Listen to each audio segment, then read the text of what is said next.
and welcome to A Stylish Life. Today is the last day of Black History Month, so happy Black History Month. I've loved making these videos for you guys during this month, and as I always say, the whole year we celebrate us. February is just the month that we heighten it up a little bit. So this is not the end of me talking about Black people in fashion or how Black people pertain to the fashion industry, but this month specifically I was giving very specific content to like Black history and Black people in fashion on specific topics. So with today being our last video for Black History Month, I hope that you guys enjoy it. Today is going to be about all things Black fashion, which have to deal with like the publications created by us. So mainly it's about Black fashion magazines, and I'll mainly be talking about 2 to 3, but then I'll list a few others. Some of them are still being produced and some of them are not. Some of them went from being printed to only being online, as a lot of magazines are doing, but I wanted to highlight Black fashion magazines because a lot of the time we talk about the Vogues and the Elle's, but the Ebonies and the Essences are the ones that have, you know, rooted for us and continue to, you know, show up for us even when other people didn't, show what we're doing, be a place for us to go to find the information we need to find, and be able to see people who look like us inside the magazine. So I just wanted to highlight them because we do appreciate everything they're doing, and they've been around for so long and they've kept their foundations the same. Even if, you know, logistics were to change, the foundation of what they stood for stayed the same. So first I want to talk about Essence. Essence is a magazine where a lot of, well, it's not just a magazine, but Essence Communications Incorporated is a place where Black women come for news, entertainment, and motivation. They call themselves the Black Girl Magic Headquarters, because that's what they are. And it was a revolutionary magazine for the magazine industry. It was founded in 1968 and it was created, the magazine was created in 1970. So to kind of just elaborate on that, Essence Communications Incorporated was created in 1968, but the actual Essence magazine was not created until 1970. For a second, they went through some different ownerships. So for a time, they were owned by Time Inc. So they weren't Black owned for a few years. And then just recently, 2018, they were bought by the man who owns Shea Moisture. I don't remember his name, but he bought them with Shea Moisture Communications Incorporated. I think it's the name of the company. And so now Essence is back being Black owned, which everybody was so happy about, including myself. And I watched, I listened to a podcast called Yes Girl, which is by Essence, and it's with 3 journalists that work at Essence, and I absolutely love that podcast. And I remember when it happened, when they were Black owned again. It actually might have been 2017. It was 2017 or 2018, but I remember the episode when they were talking about it, and they were very excited because to have to, a lot of companies sell because they need the money and they need the investors, and whoever was owning it could no longer own it. But for them to have to go through this time of, you know, probably not being able to do all of the things they wanted to do, to now being back to their roots and being able to feel comfortable to publish whatever they wanted to, I know that had to be an amazing feeling.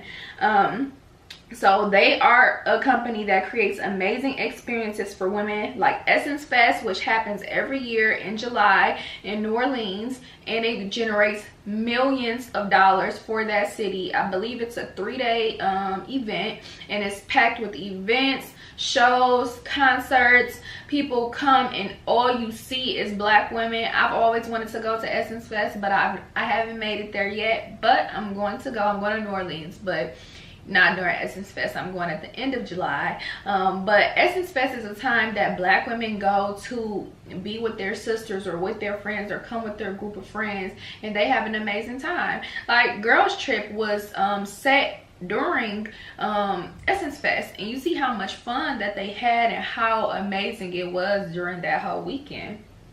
But they create Essence Black Women in Hollywood, which is like an award show that gives awards to actresses in the in Hollywood, black actresses, and basically just commends and honors them for the work that they're doing. It actually just passed. It happened last week, and it was so amazing. It's always so amazing to see a room full of black women just being with each other and having a great time and letting loose and being able to just have fun and be themselves and not have to feel like they have to code switch to be around these other people, or feel like they have to act differently and not be able to embrace each other, or not even get the recognition that they are well deserved of. But they also create Women Who Are Shaping the World Leadership Summit and many other conferences and events that cater to black women, which I feel is amazing, because like I just said, there's a lot of the time where we don't have a lot of places that commend black women, a lot of spaces that commend black women or black people in general, or a place for us to just be happy with each other and having a good time.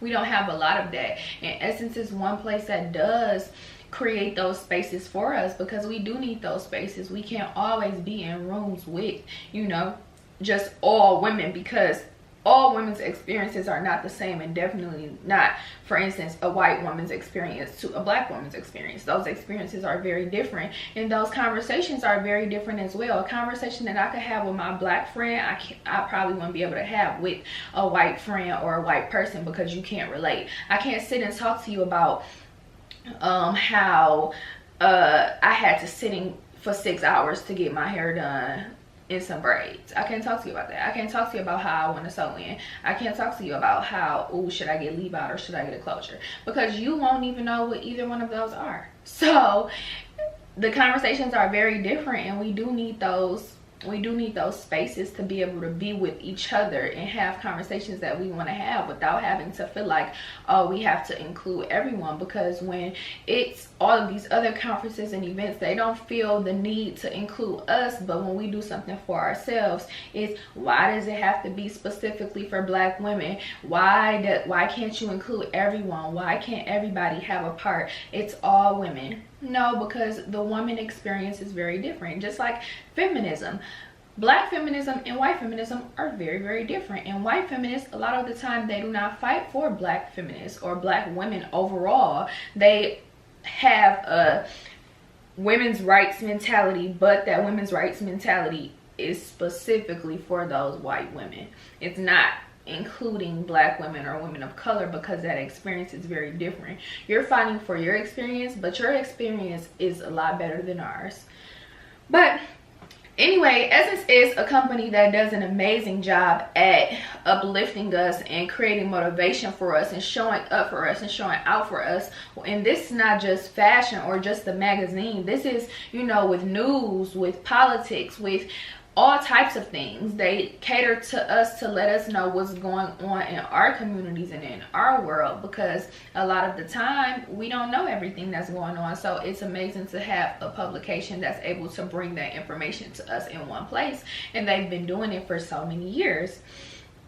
So another thing is that Essence speaks directly to what black women need and want to see, which is what I was just talking about, so I won't go too far into that again.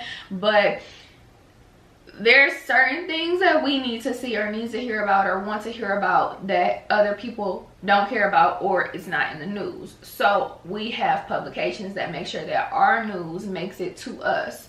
But to move on, next is Ebony.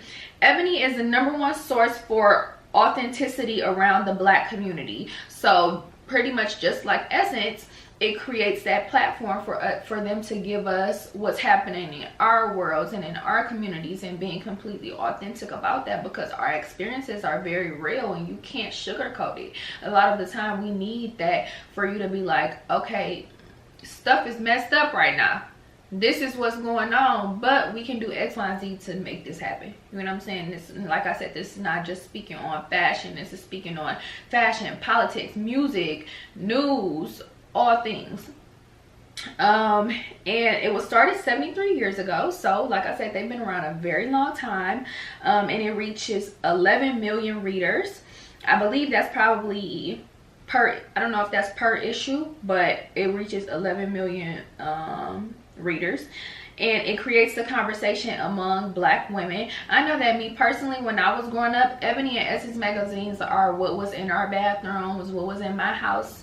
I always knew what Essence or Ebony magazine, it was always a Black woman on the cover. Since I can remember, I knew what an Essence or Ebony magazine was. These two magazines are something that's instilled in us and in our lives, our entire lives. It's something that we grow up with, that we grow with, and we continue to watch and read, and it continues to grow with us. But these are not new publications. They've been with us. They've been with our moms. They've been with our grandmothers. They've been with our great grandmothers.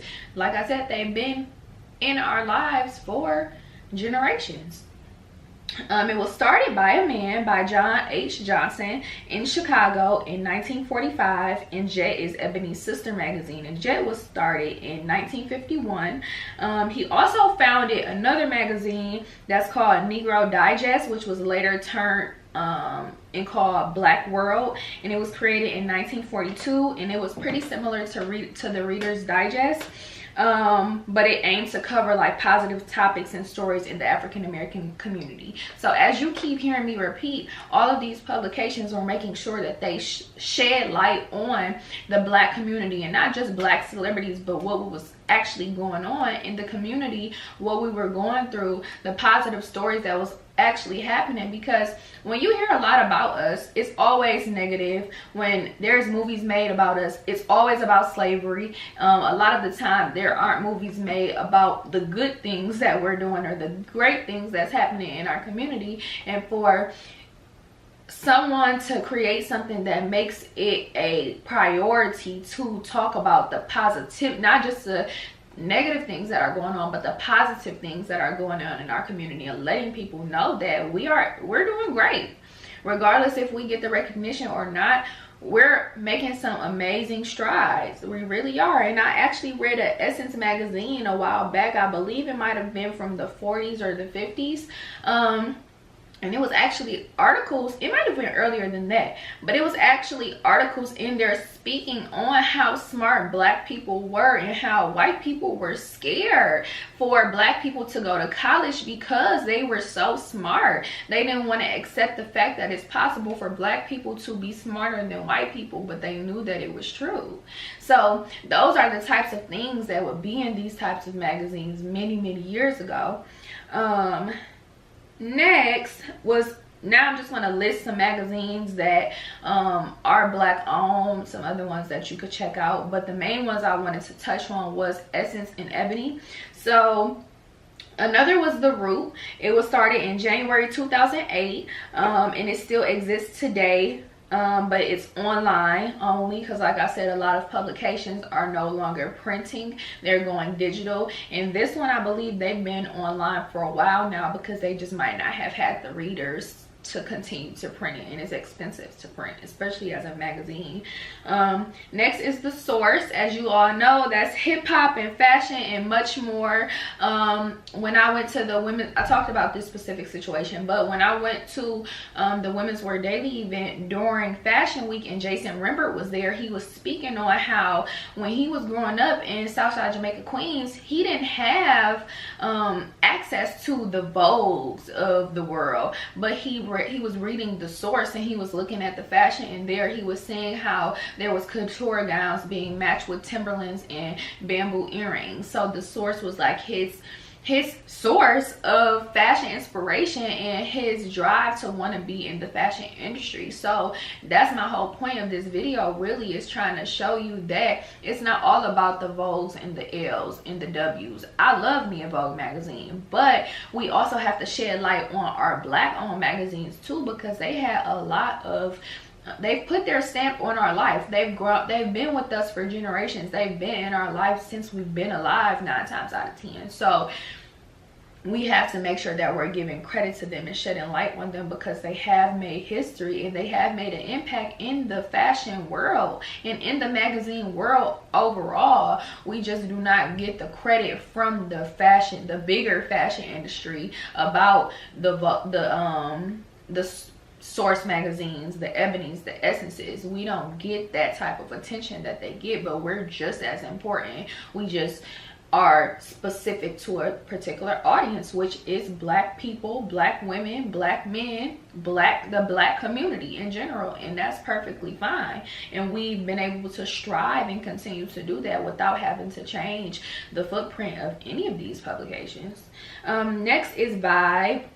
I had Vibes in my house all the time too. Sister to Sister, I had that too.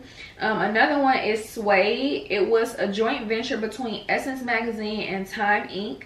And it only created 4 issues. It was running from fall 2004 to spring 2005, and a little bit of their manifesto was "Style is our DNA, and we, the multicultural urbanistas, stand at a new intersection of street and chic." So I hadn't heard much about this magazine until, I'm going to say, maybe like a year ago, when I heard someone talking about it.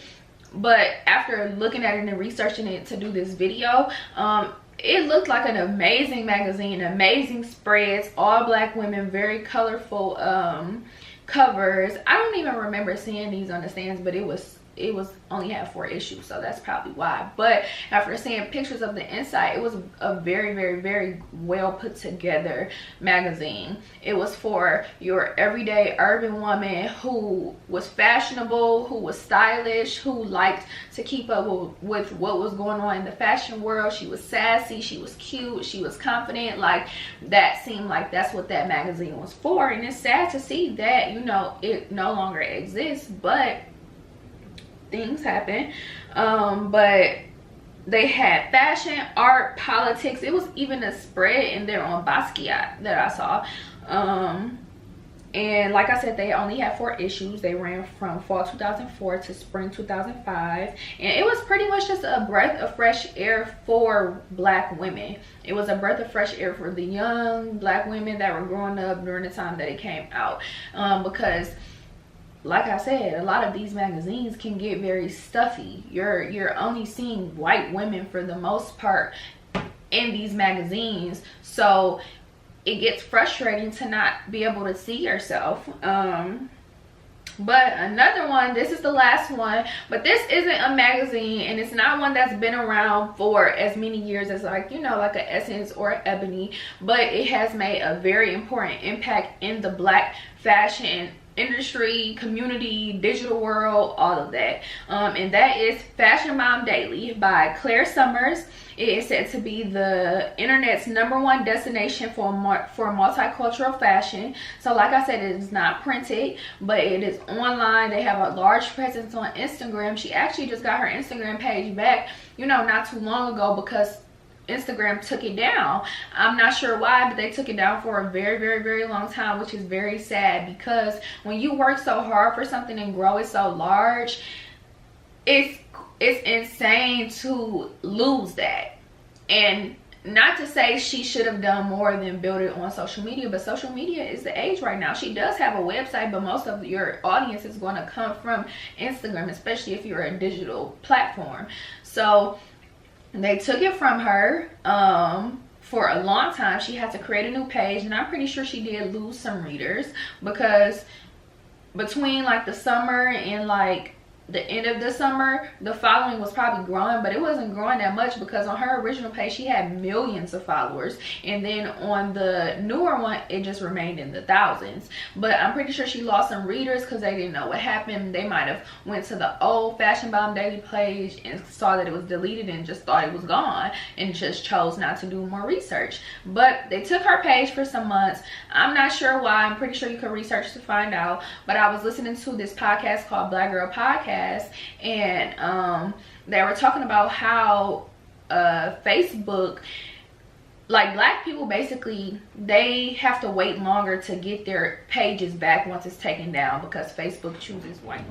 But it took her a while to get her page back, and they were talking about it on the podcast, saying that it basically takes longer for black women or people to get their content back over white women or people, and black people get their content taken down quicker than white people. And I believe it, I really do. And you know, even though it's Instagram, Facebook owns Instagram, so essentially they're the same company run by the same people. So I would not be surprised if it's, you know, if that is very true. But she did eventually get it back, and I guess Claire was talking about how it was crazy that her page was ripped down for so long, but some white bloggers did whatever, the same thing that she did, whatever that may have been, and their pages remained up, or they got it back quicker. I don't know what the situation was, so I'm not gonna, you know, make anything up, but I'm pretty sure that you can research to find out what exactly happened, why her page was taken down. But back to it. It was created in August 2006, so it's been around for 13 years, which is absolutely amazing for a lot of people. Fashion Bomb Daily came out while they were in college. It was thriving. It still is thriving. I've been knowing about Fashion Bomb Daily for a long time, not since 2006, but for a long time, and she's still standing, she's still growing. She has an amazing platform, she's doing amazing things. She's front row at almost all the important shows. She's featured in Vogue, she's featured in Essence, she's on every TV network that you can think of, VH1, BET, MTV. Like, she's doing her thing and she's doing amazing. And you have to admit that Fashion Bomb Daily is where you go for all of your fashion. I know for me personally, it is for me, like, to find out what's going on in the fashion world, who's wearing what, who wore it better. They have all the outfit details almost as soon as the person hits the carpet or the picture is posted. Like, they know everything. And it has 2.4 plus monthly visitors to the website, and I'm pretty sure to the Instagram as well. It is a very well respected platform within the industry. Like I just said, she's front row at almost all the shows. She's a notable blogger, a notable journalist, so people want them at her shows. I mean, people want her at their shows, so they make it a thing to invite her. You should make sure that she's there. You shouldn't just be inviting all of the white editors and journalists and bloggers. No, because there are some very, very important black bloggers and journalists out here that are doing amazing things and really putting in the work. But when they say that you have to work twice as hard, that's a lie. You have to work 4 times as hard to get what they have. And I can just speak on that from going to a PWI. Like, you literally have to work 4 times as hard just to even prove that you know what you're doing. Not that it's good, but the fact that you know what you're doing, when they can do what the hell, they could give you the bare minimum and they're like, oh my god, that was amazing, wow, we just love this. Like, really? But she's definitely put in her time. She's definitely paid her dues. She's definitely been doing it big and doing amazing things. And I'm so proud that she didn't allow for Instagram to take down her platform to destroy her or her brand, because that's a major hit. And she's a digital platform, so it's not like she has a printed publication as well as this. No, she has her website and then the Instagram and then their other social medias, but mainly it's their Instagram and their website. And for you to take down her Instagram for what? Like, I'm pretty sure that was a major hit, but she has it back now, so that's amazing. Claire is, like I said, a regular contributor to Vogue and Essence, as well as other magazines.